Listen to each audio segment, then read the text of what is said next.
दर्शक बंधु आपण मानू मोर चैनल सावित्री नेचुरल स्वागत जनाऊँगी।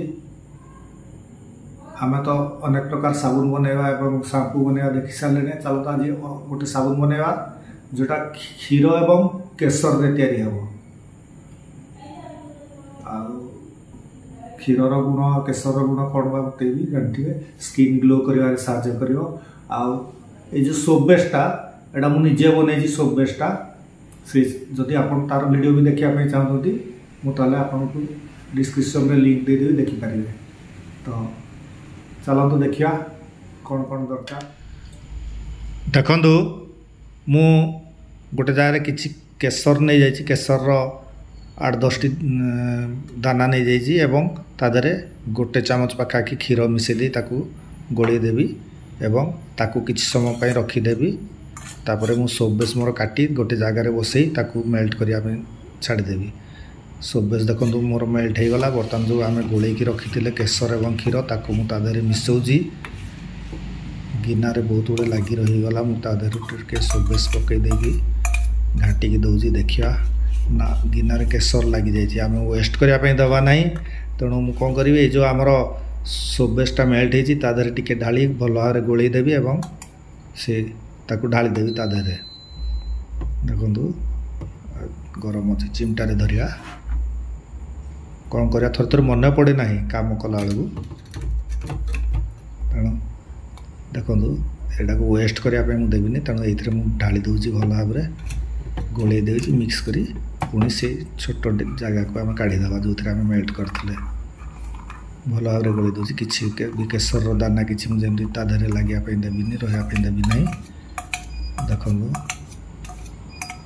एवं ये दे सारापर आम टिके टिके ताको आस्ते आस्ते चामच हलईदे कमे से पूरा सबुआड़े मिसीज एवं ये टे कूल डाउन हम ता टेम्परेचर को टिके ड्रॉप करने टिके समय आम ताको चामच टिके टिके घाटू तो आस्ते आस्ते।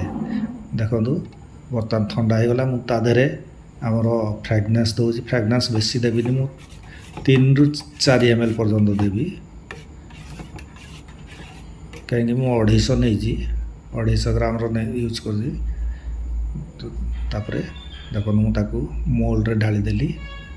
मु अल्प जेहेतु नहीं थी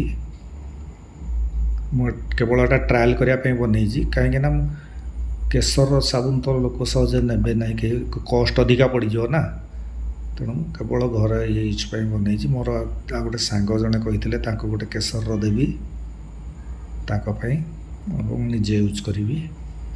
तेणु देखो ये 3टा एवं गोटे छोटे हम बोधे मत लगुच 4टा तो हम नहीं।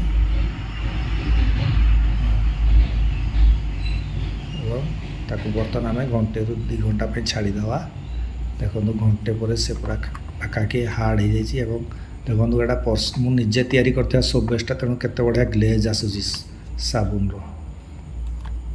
केते बढ़िया ग्लेज आसूसी। देखो एवं ट्रांसपेरेंसी टी कम अच्छी कहीं मुझे क्षीर यूज करी यदि क्षीर यूज न करी केवल पानी रे केसरटा देता बढ़िया ट्रांसपेरेंट एकदम काच भाया आसता।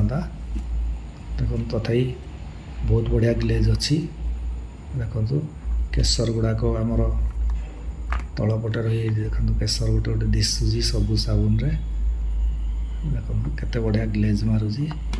बर्तमान आम ताकू पैक कर खंडे खंडे छोट छोट दाना पड़ी मुझे नहीं देखी केमती फेण हो टेस्ट करी।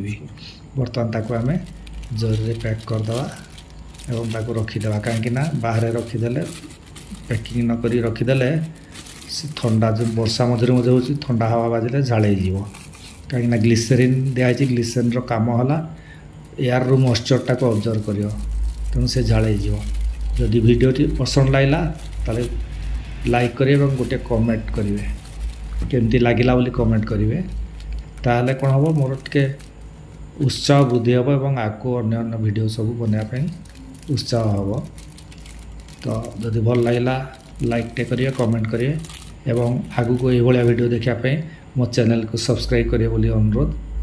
जय जगन्नाथ, जय हिंद, जय भारत, धन्यवाद।